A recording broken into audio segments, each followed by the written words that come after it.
Revision bias is our preference for experiences and products that are presented as updated or improved versions, regardless of whether they offer any objective improvements over predecessors.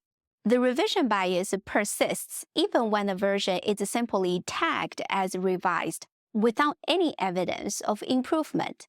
Moreover, the revision bias persists even when the updates are minimal, irrelevant, non-exist, or objectively inferior to the original. In an experiment, business administration students were asked to revise their resumes. Next, their revised resumes were evaluated by independent observers.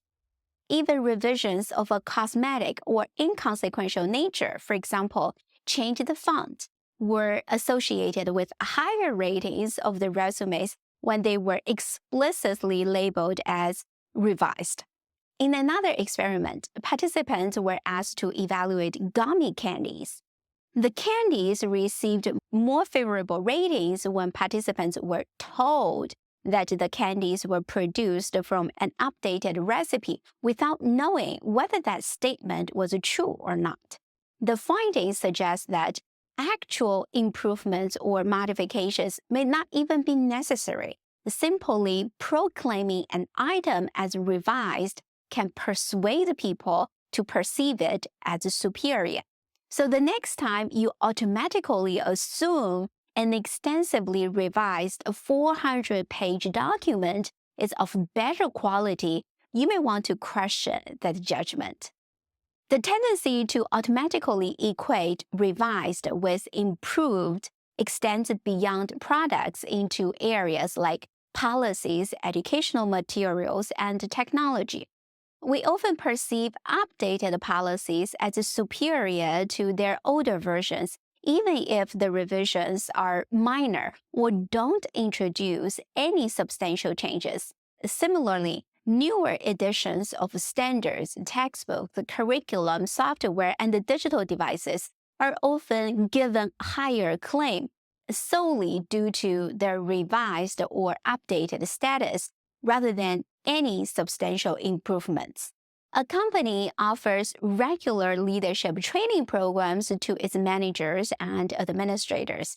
A new training program is introduced branded as a next-generation leadership course with many trendy buzzwords promising innovative strategies and cutting-edge insights. As a leader, you may be attracted by the promise of something updated and advanced, opting for this new program, even if the existing training program has been effective.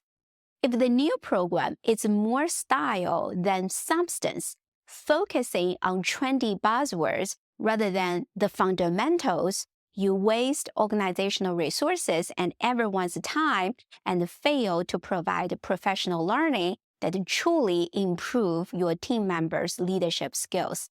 Leaders, whether in business, education, or other fields, should be aware of the revision bias when considering changes or updates.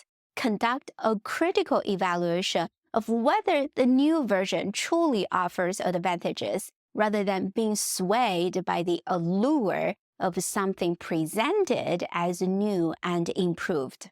The revision bias can be intertwined with pro-innovation bias, a mental shortcut I introduced in my earlier video.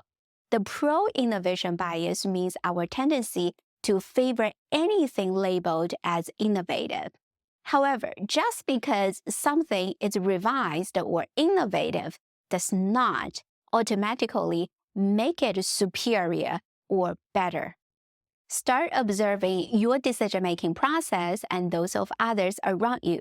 See if you can spot instances of representative heuristic. Please feel free to share your comments below. Thanks for watching. I'll see you next time.